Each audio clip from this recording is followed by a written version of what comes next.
Mi idea es comentarles lo que me parece interesante de transmitir este seminario en 3 secciones. Al final de la primera vamos a hacer una pausa y luego continuamos con las otras 2. La primera parte... Sí, gracias.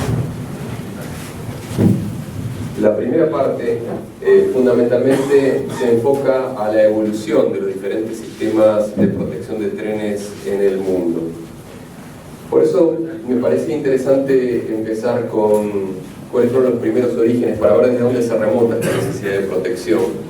Y la protección más elemental que aún hoy en día se usa son los petardos, esos que ponemos arriba de los rieles para proteger un tren detenido cuando hay no tenemos otra forma de avisarlo. Y ese petardo fue patentado en 1842.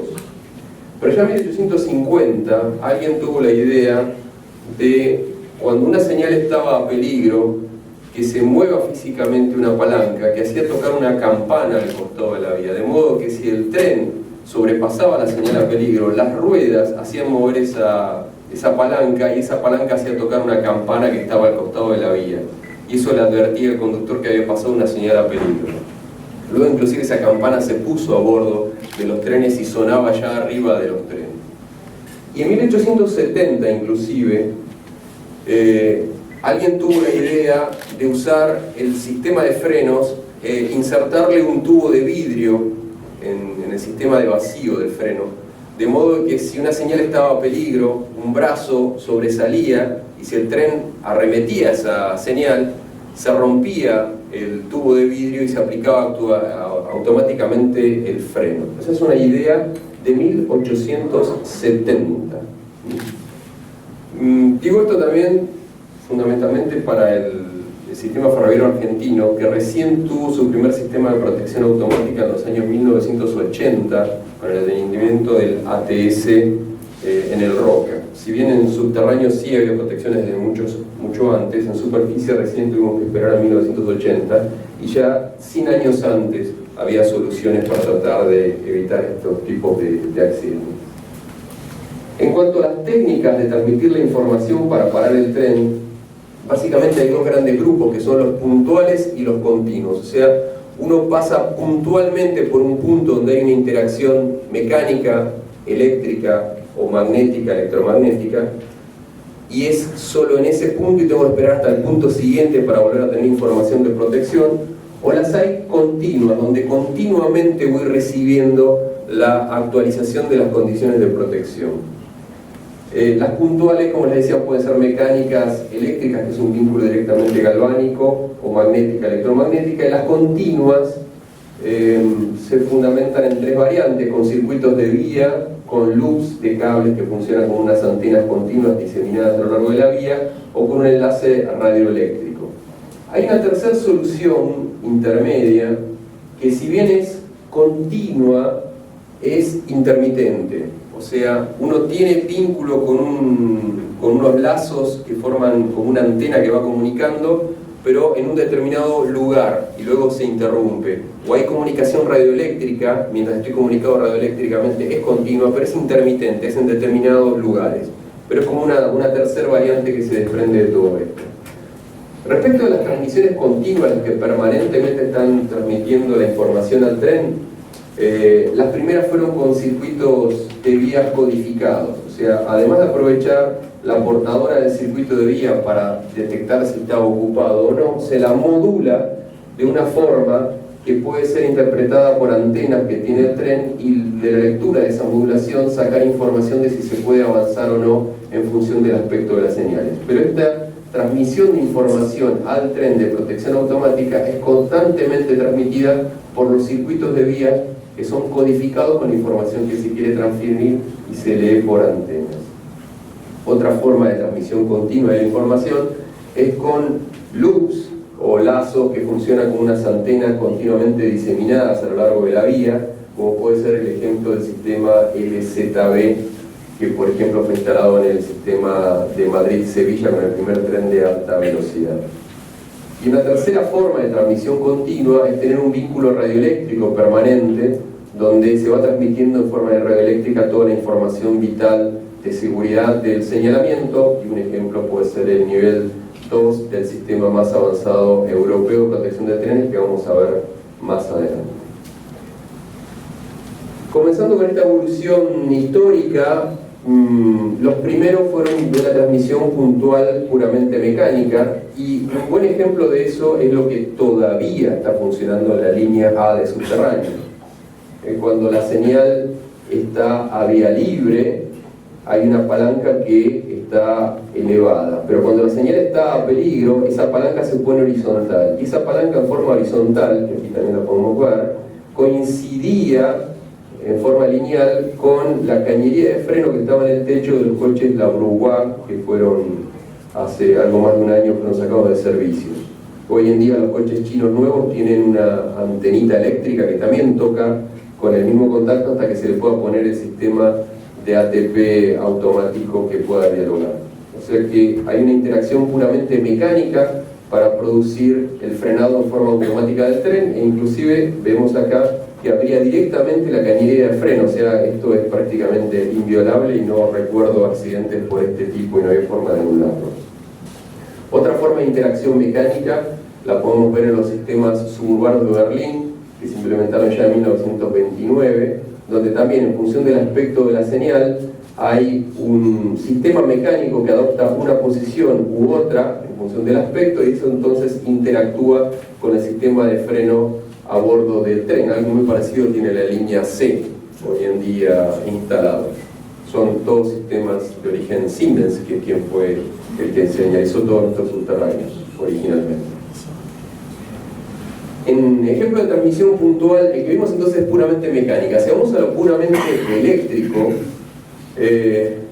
se desarrolló en 1872 un sistema que se llama cocodrilo, por esta forma que tiene el elemento que está en el terreno, que aún hoy en día sigue funcionando en Francia, Bélgica y Luxemburgo, que interactúa con este contacto que tiene el tren a bordo. O sea, este cocodrilo hace contacto eléctrico galvánico con esta pieza que está a bordo del tren. Si bien este sistema es de 1872 y fue evolucionando, aún hoy en día sigue siendo de respaldo en las líneas modernamente señalizadas. Acá vemos un sistema con balizas europeo de los más modernos, y como backup, como segunda instancia, se mantiene el sistema de cocodrilo nacional. Esto lo han hecho muchos países que han mantenido como un backup el sistema antiguo nacional. En España vamos a ver el ASFA, por ejemplo, y eso está muy bien, porque si bien estos sistemas modernos permiten circular con total garantía y seguridad a 300, 350 km por hora, cuando no funcionan no se puede circular, o se circula a la vista, a una marcha muy degradada. En cambio, si uno puede apagar el sistema moderno y poner el nacional antiguo, y podrá circular a 100, 150 km por hora y va a seguir con una protección adicional. Es como un backup hasta tanto se pueda reparar el sistema moderno. Y Francia aún hoy en día tiene este sistema de 1872. Básicamente, ¿en qué consiste? No es un sistema fail-safe, o sea, con las seguridades modernas. Estamos hablando de 1872 y era un sistema simplemente de advertencia. Esto, en el esquema original francés, era lo que es el equivalente a nuestra señal de distancia, la señal de cola de pescado. Cuando esta señal está mostrando este aspecto de este disco completo, es que anuncia que la siguiente señal va a estar a peligro. Entonces, estando así la señal, se forma este circuito eléctrico. Hay un cierracircuito acá que tiene que ver con la posición de la señal, envía batería de alimentación al cocodrilo, esto es captado por este peine rozador del sistema de a bordo, y esto terminaba actuándose un relevador Hughes, que lo que hacía era hacer tocar el silbato de la locomotora. O sea, si yo me estoy pasando esta señal de distancia que me dice que la próxima va a estar a peligro y la atropello, el sistema me marcaba con toque de silbato: esté atento que la próxima viene a peligro. Esto después, como verán, no es fail-safe, o sea, si se corta el cable, si se corta la batería, todo deja de funcionar y no da ninguna indicación, pero ha salvado muchísimos accidentes y los franceses lo han defendido aún teniendo este defecto. Por ese defecto de no ser fail-safe, los británicos, los norteamericanos no lo adoptaron, por más de ser uno de los más antiguos, pero luego con el tiempo lo fueron modificando y su original de 12 volt migró a 16 y luego a 20 volt, e inclusive jugaron con la polaridad positivo o negativo para dar un aspecto u otro de la señal. Entonces cuando estaba en tensión negativa, con positivo sonaba el silbato de la locomotora y con negativo sonaba un gong para darle una indicación de un aspecto u otro. Y la mejora final que se le agregó con el tiempo es que si el conductor no reaccionaba a ese aviso dentro de los 4 segundos apagando el indicador, se actuó al sistema de freno. O sea, te aviso que la próxima señal va a estar a peligro, lo tenés que reconocer, estoy atento, estoy despierto, no pasa nada. Si pasan 4 segundos y no hay reconocimiento, se actúa el sistema de freno automáticamente, que fueron mejoras que le fueron agregando los años a partir de 1872. Si vamos a los ejemplos de transmisión puntual magnética, o sea, vimos uno mecánico, uno eléctrico, galvánico, y ahora viendo uno magnético, uno de los ejemplos más interesantes para comentar es el Automatic Warning System británico, que fue instalado en 1956. Warning es advertencia.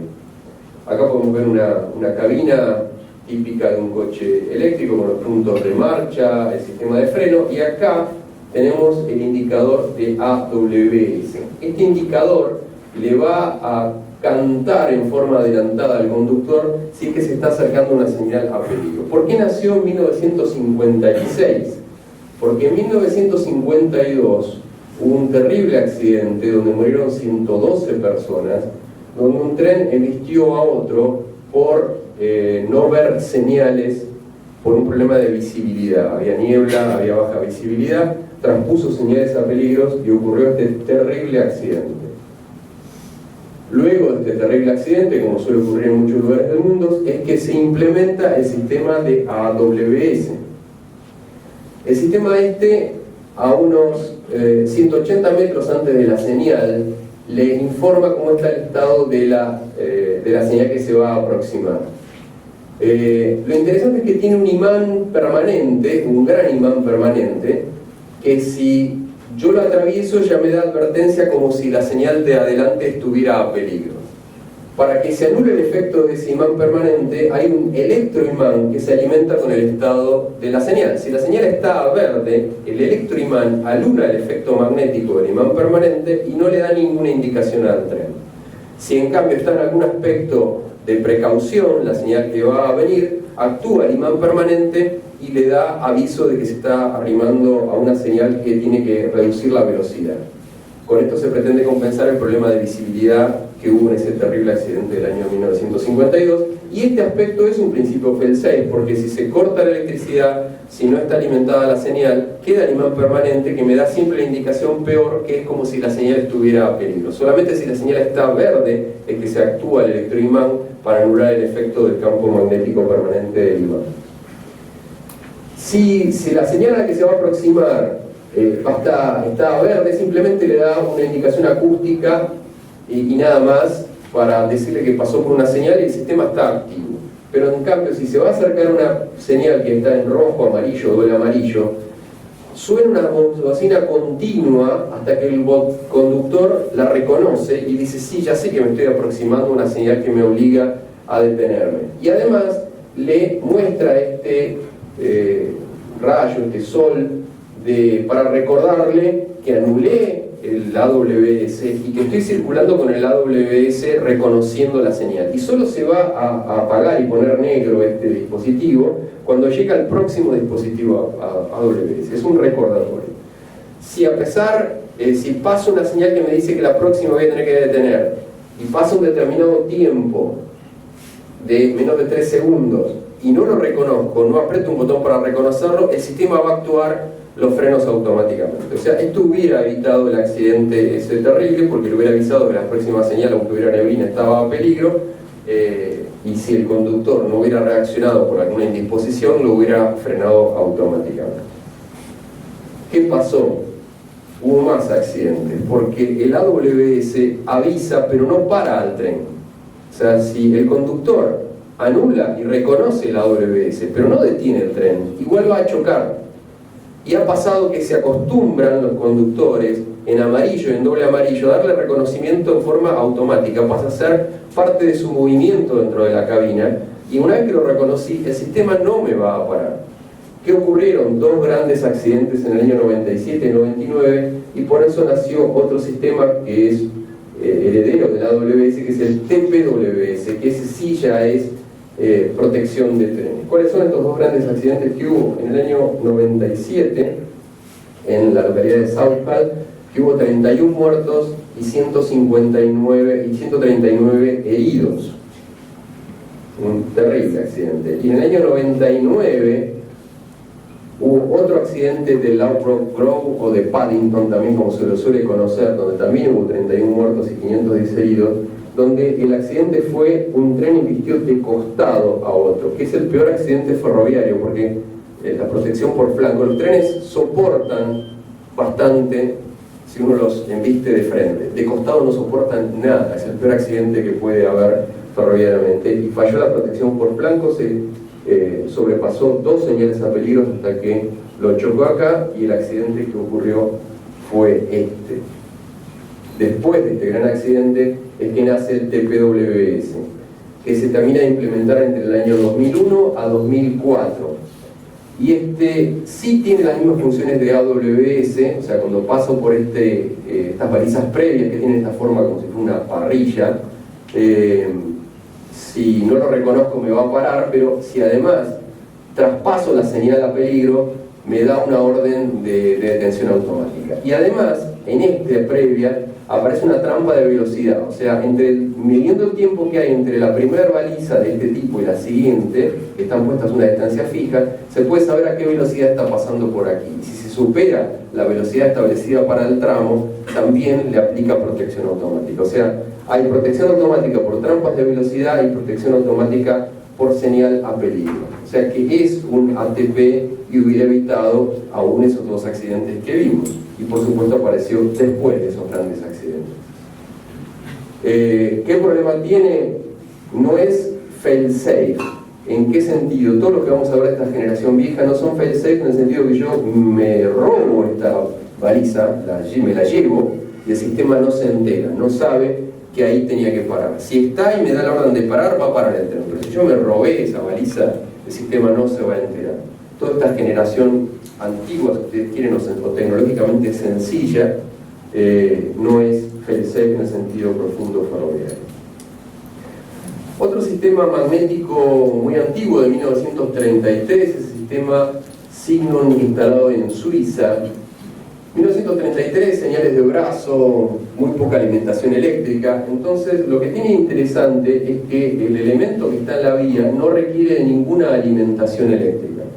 Acá podemos ver, si acá identifica los dos rieles, y esta línea punteada separa lo que serían los elementos que están en la vía y los elementos de a bordo del tren. Acá tenemos la bobina central y la bobina del costado, ¿no? O sea, la bobina está central y la bobina del costado. Como podemos ver, es totalmente pasivo lo que hay acá abajo.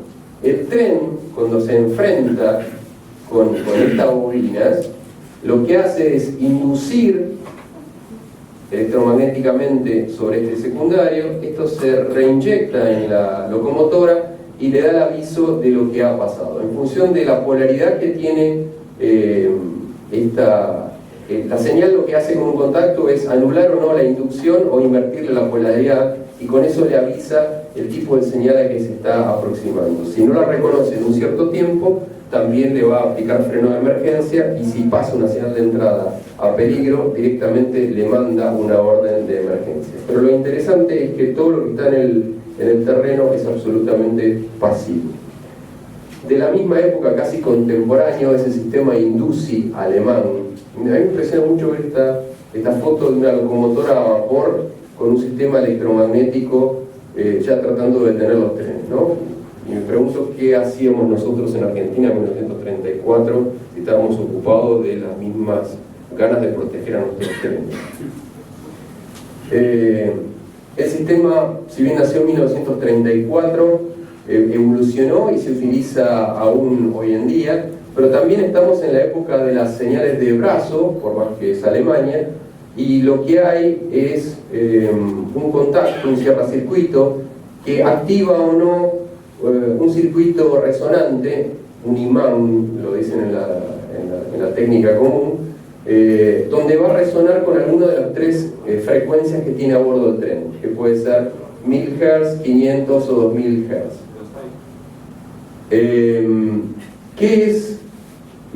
¿Cómo se distribuyen esos tres imanes? Antes de una señal a peligro tengo una señal de entrada absoluta, tengo la señal de distancia. Entonces hay un magneto, un electroimán, un circuito resonante de 2000 Hz en coincidencia con la señal principal, uno de 1000 Hz con la de distancia y uno intermedio de 500. El de 1000 Hz le da aviso de que me estoy acercando a una señal a peligro, tengo que reconocerlo, y si no aprieto el botón de reconocimiento, otra vez aplica los frenos. Pero en el imán de 500 Hz ya se espera un comportamiento, tiene que haber reducido la velocidad. Si no redujo la velocidad en el imán de 500 Hz, también le va a aplicar freno, por más que haya reconocido acá. Y por último, en el imán de 2000 Hz, si es que lo transpone, le va a aplicar un frenado de emergencia, que va a actuar en una distancia que está establecida, que es la que necesita para frenar. Este sistema también ha evolucionado, y por ejemplo, una variante es el Induci 90, donde ya el reconocimiento se asocia con el disparo de estas curvas a bordo. O sea, no solo que lo reconoce, el conductor tiene que reconocer con esta tecla de que lo vio y que está atento y que sabe que está llegando una señal a peligro, y si no, a los 4 segundos va a aplicar el freno, sino que le dispara a bordo esta curva de frenado y verifica de que se inscriba por debajo de esta curva de frenado. Si el tren sigue por encima de esta curva de frenado, también le va a aplicar freno de emergencia. Y en el de 500 Hz verifica que se comporte por debajo de esta otra curva de frenado más exigente, de manera que sí o sí, en vista al imán de 2000 Hz a no más de 40-45 km por hora, con lo cual va a detener su marcha totalmente los 250 metros por delante, y el punto a proteger queda entonces a 250 metros adelante del imán de 200 Hz. Si cuando estoy avanzando veo que la señal cambió y se puso un aspecto verde, el conductor tiene una posibilidad de liberalización y poder no respetar estas restricciones de velocidad y poder avanzar, porque le permite hacer más ágil la circulación. De esta familia de sistemas es el ATS instalado en el ferrocarril Roca.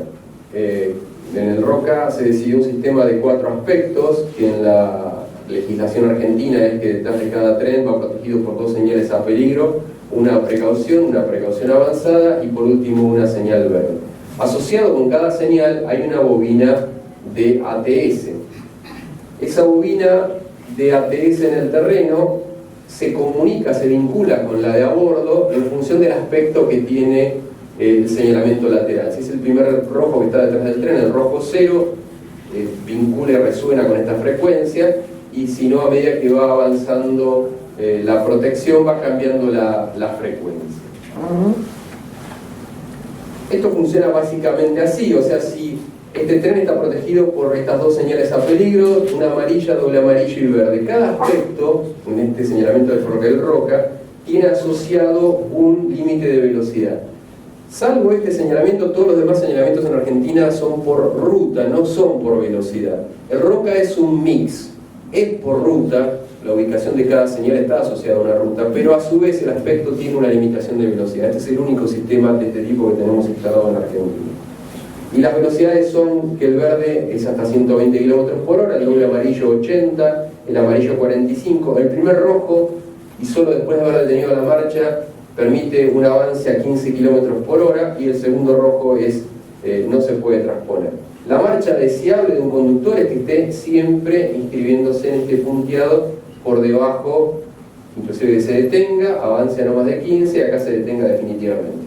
En cualquiera de estos aspectos que yo pase, el doble amarillo a más de 80, el simple amarillo a más de 45, va a aplicar freno de servicio hasta la detención total.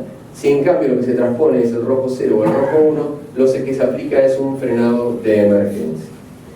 Este sistema tiene algo en un solo lugar, que es antes de los paragolpes terminales de Constitución. Solo en ese lugar, además, hace cotejador de velocidad. O sea, en el resto de la línea solo asocia la velocidad con el aspecto. Pero al llegar a las terminales, hay dos cotejadores de velocidad que, midiendo el tiempo que tarda en ocupar este lazo, desde que pisa este lazo hasta que llega a la bobina, sabe la velocidad a la que está viniendo. Si llega a tardar menos es porque viene más rápido, y entonces le puede aplicar con esta bobina una orden de frenado de emergencia como si fuera un rojo cero. ¿Cómo está esto estructurado en la estación Constitución? Que a 136 metros hay un cotejador de velocidad a 30 km por hora. El andén tiene más o menos 200 y algo de más metros, o sea que a 2/3 o casi la mitad de andén se está viendo de que el tren no esté a más de 30 km por hora. Si llega a 29,9 no pasa nada. Si por más de 30 le aplica un freno de emergencia. Luego un segundo cotejador de velocidad a 68 metros de los paragolpes. Y por último, está Constitución con unos paragolpes hidráulicos cuya velocidad límite de operación para que funcione la parte hidráulica se encuentra en 12 millas por hora, que son más o menos 19 kilómetros por hora. O sea que está armónicamente analizada la estación Constitución con sus cotejadores de velocidad por sistema de ATS y un sistema hidráulico que opera hasta 19 kilómetros por hora, que es coherente con la última regulación de 15. El sistema ASFA español fue desarrollado en 1978 y detrás de cada señal hay dos balizas, una de pie de señal y una baliza previa. La baliza previa vendría a dar como un reconocimiento de aspecto, tengo que reconocer a la que me estoy aproximando, y si a pesar de que si no la reconozco me va a aplicar freno de emergencia, y si a pesar de reconocerla la quiero sobrepasar, también me va a aplicar un freno de emergencia. El aspecto de la antena captora del ASFA de a bordo y los controles de cómo era el ASFA en su diseño original para el reconocimiento de las restricciones normales o con alguna restricción que me estoy acercando a rojo y algunas formas de liberación, tiene este aspecto muy casi antiguo, por decirlo así. Esto evolucionó a una versión de ASFA digital instalado en el año 2005, mejoró la interfaz hombre-máquina, la hizo más amigable, más agradable y más moderna, y le agregó también un control de limitación de velocidad máxima en función del tipo de tren. Hay 6 tipos de tren, desde posición 1 hasta posición 6, y son los 6 valores máximos de velocidad que va a controlar. Como contaba Gustavo, el accidente de Santiago de Compostela estaba bajo ASFA digital, y estaba en la posición de composición 6, o sea que solo si hubiera pasado los 200 km por hora hubiera actuado el freno de emergencia, sino simplemente era señal a peligro, no limitaciones de velocidad. El mismo ASFA del accidente de Santiago de Compostela, en su versión moderna, funciona básicamente así. Vamos a suponer que tenemos las señales, los españoles usan una sola señal a peligro, entonces el tren está protegido por una señal a peligro, una a precaución y una verde, y cada una tiene asociada sus dos balizas. Si está en la zona de circulación antes de las balizas, solo controla la velocidad máxima, estos 200 km por hora, o la velocidad que se haya elegido en función del tipo de tren. Si se acerca a una baliza verde, al pasar por la de pie, lo único que le va a dar es una señal acústica para dar la indicación de que está vivo el sistema, que existe y está funcionando. Cuando se acerca al amarillo, tiene que haber un reconocimiento de que me estoy acercando, en la baliza previa, tiene que haber un reconocimiento de que me estoy acercando a un amarillo. Y antes de los 3 segundos tengo que reconocerlo. Si no llego a reconocer que me estoy acercando porque me desmayé, entonces le aplica un freno de emergencia hasta su detención total.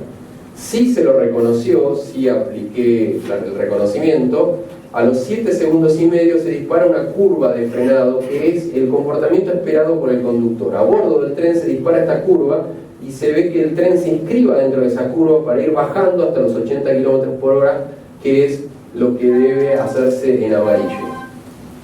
Si en la curva de Santiago de Compostela hubieran puesto por lo menos una señal de ASFA fija, como si fuera amarillo, lo hubiera obligado a bajar a 80 km por hora, pero con el diario del lunes siempre es fácil encontrar estas cosas. Y por último, al pasar por un aspecto de rojo, en la baliza previa tengo que hacer el reconocimiento, si no me va a detener al segundo y medio el reconocimiento, pero además a los 3 segundos y medio se dispara esta curva de frenado esperando mi comportamiento, y si finalmente quiero atropellar la señal a peligro no haciendo caso a la detención, me va a aplicar un frenado de emergencia. Esto es básicamente el funcionamiento del ASPA digital.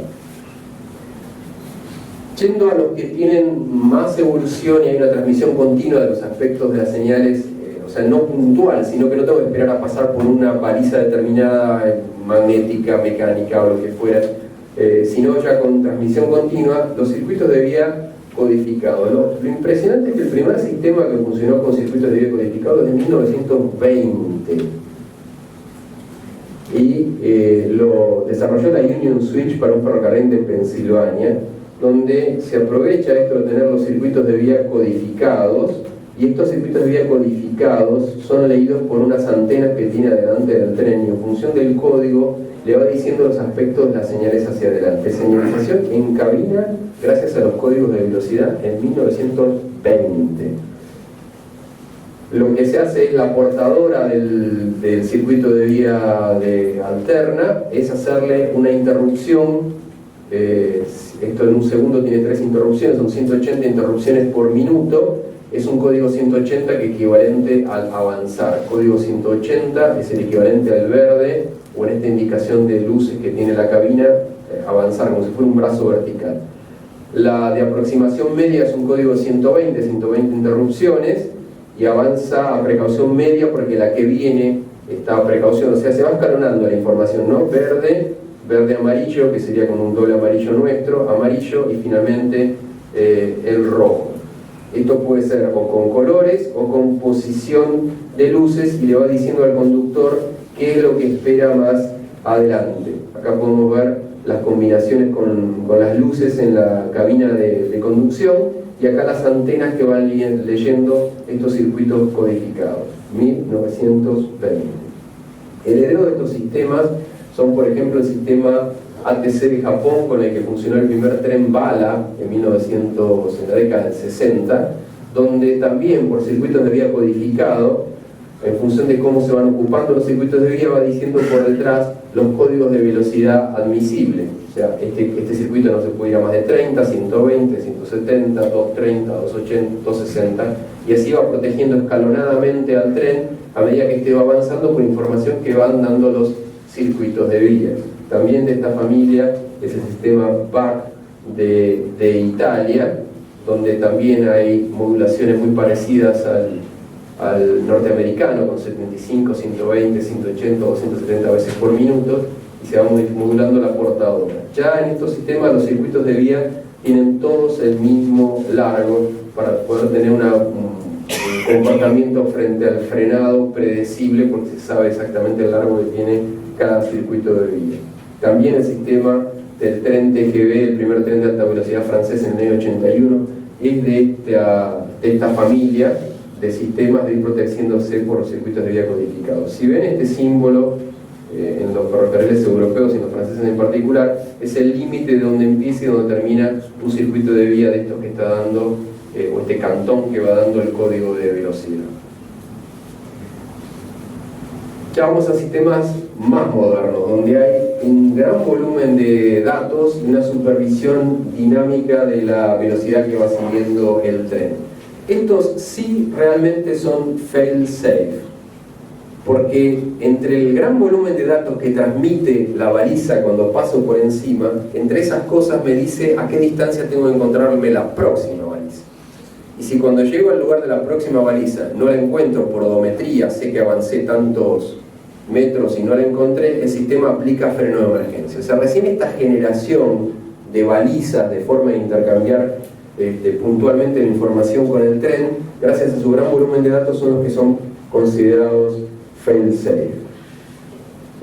La forma de dar esta gran transmisión de datos puede ser por balizas, por loops inductivos que funcionan como antenas, o radiotransmisores de alcance local. O sea, localmente se le transmite toda esa gran información de datos y después deja de transmitirse. Sigue siendo puntual, pero hay una gran cantidad de información de datos. Por ejemplo, el sistema SUB de Siemens, muy utilizado en Alemania, Austria, Suiza, tiene un conjunto pasivo en la vía y un conjunto activo a bordo del tren. En este enfrentamiento se enfrentan 3 bobinas, las 3 están adentro de esta cajita amarilla, y se produce esta información. Al pasar por la primera porción, activa un oscilador que está a bordo. Ese oscilador reinyecta señal en la segunda parte. Esta señal reinyectada es la que permite alimentar y tomar la información, entonces sí, de la señal de todos los elementos que quiero transmitir, y ahí se le transmite al tren. O sea, se lo despierta, se lo realimenta, y con esta realimentación da la información a la computadora de a bordo. Todo este intercambio de información, donde tiene que dar un montón de bits que le va a decir el aspecto de la señal, la pendiente, dónde tiene que encontrar la próxima bobina, tiene que producirse a velocidades de 200 km/h. O sea que imagínense el volumen y la velocidad de intercambio de datos que hay en este intercambio, que es instantáneo prácticamente. De esta familia ya de gran tecnología y gran intercambio tenemos el EBICAP, que es un sistema de la Bombardier derivado de la Ericsson, que es el padre de los sistemas modernos. Esto se ha difundido, por ejemplo, mucho en los países nórdicos, pero también en España, y inclusive en España el EBICAP 900 es sinónimo de ATP. O sea, lo primero que vino después del ASFA, que fue considerado un ATP pleno, es el EBICAP. En España hablar de EBICAP es hablar de ATP como casi un sinónimo. Ya una transmisión continua, o sea, los anteriores que vimos eran una gran transmisión de datos pero puntual. En gran transmisiones continuas de información tenemos, por ejemplo, el sistema japonés, que fue la evolución del ATC. El ATC convencional, el que usaba el tren bala original, me imponía estos escalones de velocidad dentro de los cuales tenía que inscribirse en la codificación que estaban los circuitos de vía. El sistema digital moderno ya funciona por distancia objetivo, o sea, la cantidad de información que se puede transmitir en forma continua es tan grande que se puede hacer todo un proceso de cálculo de saber cómo es la curva de frenado que tiene que dispararse a bordo y el punto a proteger. Podemos verlo así. Hay un tren detenido, esta información de tren detenido es pasada a una computadora de análisis central, que entonces calcula en función del tren detenido cuál es el punto a proteger, dónde empieza el cantón que está ocupando este tren, empieza en este punto. Entonces este es el punto a proteger, al que hay que dispararle esta curva de frenado, que es transmitida por los circuitos de vía codificados al tren, que hace todo el cálculo para saber cómo disparar esta curva de frenado. O sea, es una transmisión continua de grandes volúmenes y con una supervisión continua del frenado del tren. De esta familia también es el sistema LZB, que fue instalado en España para el primer tren de alta velocidad en Madrid, Sevilla, donde dialoga en forma continua con este loop, estos cables. Estos cables son cables coaxiales de cobre, difícil de instalar en nuestros países con mucho robo, pero bueno, en Madrid-Sevilla en toda su longitud está. Estos sistemas tienen la indicación de la velocidad a la que uno viene y la velocidad meta. ¿Cuál es el próximo cantón donde voy a tener que bajar la velocidad? Estoy yendo a más de 220, pero cuidado, que a 3.500 metros me va a aparecer una precaución a 120 km/h. Voy a tener que reducir la velocidad. Va adelantando las indicaciones de lo que uno se va encontrando. Y finalmente toda esta evolución, que he tratado de hacer lo más sintético que pude, desemboca en este que es el sistema único implementado en Europa a partir de una directiva del año 1996. ¿Qué es lo que pasaba? Toda esta evolución muy interesante llevó a que hubiera más de 30 sistemas distintos de protección automática en toda Europa, totalmente incompatibles unos con el otro. El señalamiento tiene mucho de nacionalismo, ¿no? El sistema que desarrollaron los alemanes no es para nada compatible con el que desarrollaron los franceses, el que desarrollaron los franceses no es para nada compatible con el de los otros países, y así sucesivamente. Eso, ¿qué problema tiene? Cuando uno tiene que hacer un tren internacional que tiene que atravesar varios países, ¿qué es lo que pasaba? O había cambio de locomotora en frontera y se sacaba la locomotora con la que venía de ese país, que tenía la ATP a bordo de ese país, y se ponía otra locomotora del siguiente sistema que tuviera, que podía dialogar en el siguiente. O había locomotoras multisistema que tenían equipados 2 o 3 ATP de los países que tenían que atravesar, y cuando llegaba a frontera se apagaba uno y se prendía el otro. Europa se hartó de esta incompatibilidad y en el año 96 decidió generar de ahí en más un nuevo sistema en el que se pusieran todos de acuerdo. Se trataban de evitar incompatibilidades de este tipo, porque no solo eran las protecciones, acá vemos el TBM francés, el INDUSI, el SUB, este es el de Suecia, y un expreso París, Bruselas, Colonia, Ámsterdam, Londres, realmente tenía que atravesar por un montón de sistemas, equipamientos, cambios de energía, problemas de diálogo no solo verbales, sino que también lo sabían, las comunicaciones radioeléctricas, señalamiento lateral distinto. Todo esto hacía que la integridad de Europa se viera seriamente complicada desde el punto de vista ferroviario. También los diferentes sistemas equipados a bordo de cada país no son para nada compatibles. Sus ubicaciones, ¿dónde está el lector del SUB? Está ubicado acá, el cocodrilo, el peine del cocodrilo está ubicado acá. O sea, cada receptor, si uno quisiera hacer un tren universal que pudiera circular por los 30 países, tendría que tener montados los sensores de los 30 sistemas distintos. Esto es imposible de hacer. Alguna vez alguien me comentó, los europeos desarrollaron un sistema que puede leer todos los sistemas que tenían antes. No desarrollaron eso, es imposible un sistema que haga todo para atrás. Se pusieron de acuerdo en que de ahora en más van a hacer un sistema común a que todos lo van a hacer compatible. Y para eso se crea una directiva del año 96 y se juntan los grandes proveedores europeos y forman la UNICIP, que es decirle, bueno, nos vamos a poner de acuerdo en las pautas en las que vamos a diseñar el señalamiento. Todos vamos a respetar estas mismas pautas. A nivel de intercambio de frontera, o sea, la baliza que está en el piso, ¿cómo va a dialogar con la baliza de a bordo? ¿Con qué frecuencia? ¿Con qué bits? ¿Qué dice el primer bit? ¿Qué dice el segundo bit? Todo eso está codificado en estas normas UNICIP, donde todos se comprometen a cumplirlas, con lo cual todo es interoperable y todo puede dialogar. O sea, un tren de Siemens puede circular sobre un señalamiento hecho por Bombardier y dialogar perfectamente. Y seguir el próximo tramo, y lo ganó Alstom y también va a dialogar. Cualquiera de estos 9 que son los que forman hoy en día UNICIP, al principio eran 6, pueden hacer todos los sistemas totalmente compatibles a nivel de las interfaces. No significa que yo voy a sacar una plaqueta de Siemens, la voy a enchufar en un equipo de Alstom y va a funcionar, sino que a nivel de las interfaces, de los diálogos, sí van a poder dialogar. Hay 3 niveles de este sistema European Train Control System único, nivel 1, 2, 3. El nivel 3 todavía está desarrollándose, todavía no está implementado. El nivel 1 está pensado mayormente para hacer superpuestos los señalamientos nacionales, o sea, sin reseñalizar. Con el señalamiento que tiene ese país se le superpone este sistema de protección. En cambio, ya el nivel 2 requiere un entorno de señalización totalmente coherente y nuevo, y es el que se ha puesto como obligatorio para los sistemas de alta velocidad.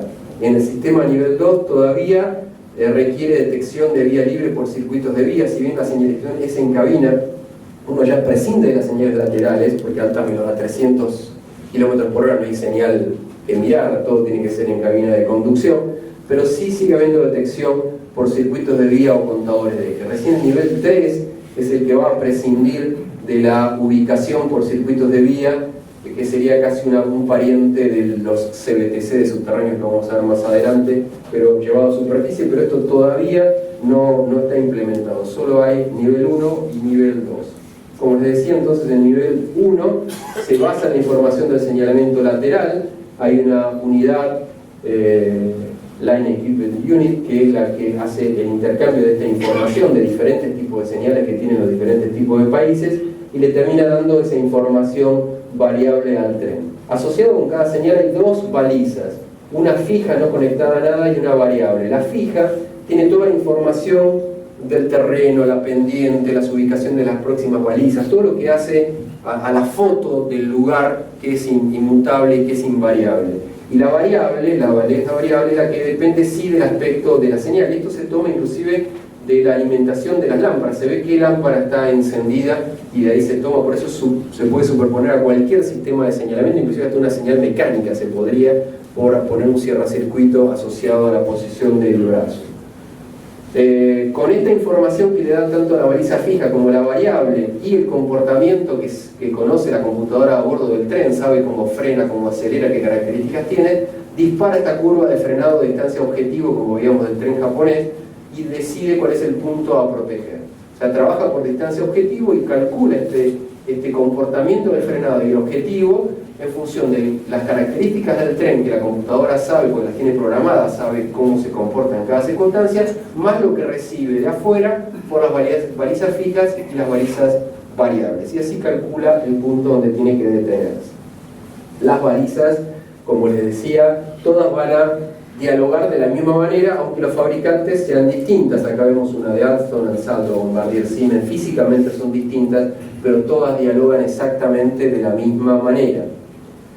La forma de intercambiar información entre la baliza fija y la de a bordo son informaciones en el orden de los 4 MHz, y hay dos tipos de telegramas, o cortos, que lo máximo que pueden funcionar es hasta 500 km por hora, por lo menos en teoría, y los largos de 300 km por hora. Fíjense qué largo, estamos hablando de un telegrama de 565 kilobits, 565.000 bits por segundo, que tengo que intercambiar entre estados antena yendo a 300 km por hora. Damos una idea de la cantidad de datos que está intercambiando estos sistemas.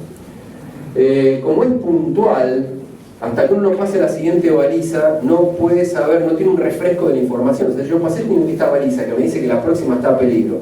Al metro que la pasé, la señal se puso verde, no me voy a enterar hasta que no llegue a la próxima señal. Eso a veces quita capacidad de circulación, y una variante para eso son unas bobinas, unas balizas infill que adelantan la información. Si uno cuando llega a la infill ya se puso a verde, le permite liberarse sin tener que llegar a las balizas del pie de señal.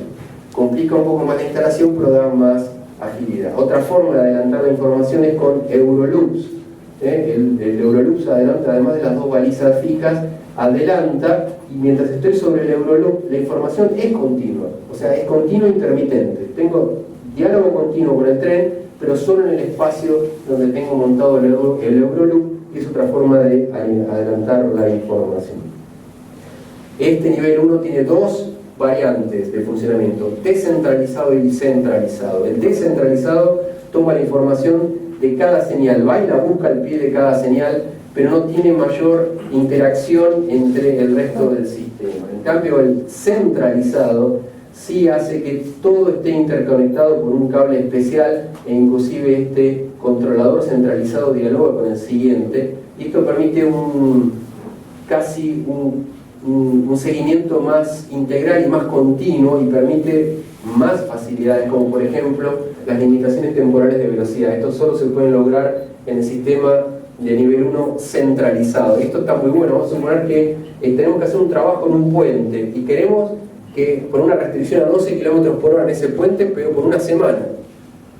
Entonces no vamos a andar programando toda la memoria de todos los trenes para saber que... Entonces esto se puede hacer por software y darle la indicación de que ahí por una semana tiene que respetarse bajo ATP, con protección automática de trenes, una precaución puntual en un lugar. Esto se puede lograr en el centralizado, no en el descentralizado.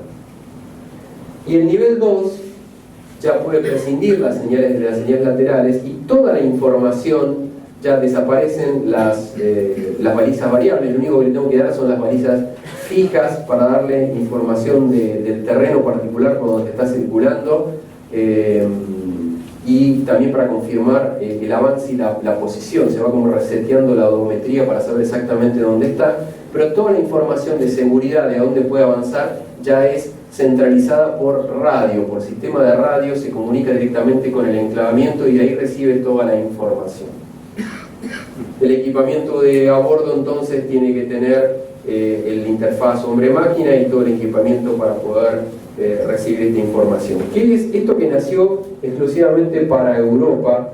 Termina, de hecho, vemos que se va convirtiendo en el sistema de protección automática universal.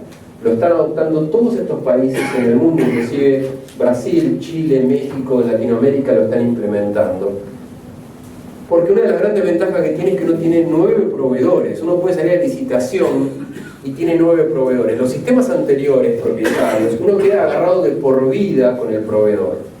Por más bueno que sea el sistema, si uno compró un sistema propietario de Alstom, todas las actualizaciones y todas las prolongaciones se las va a tener que comprar a Alstom, y Alstom tiene una situación dominante que puede negociar de otra manera con el proveedor que queda cautivo.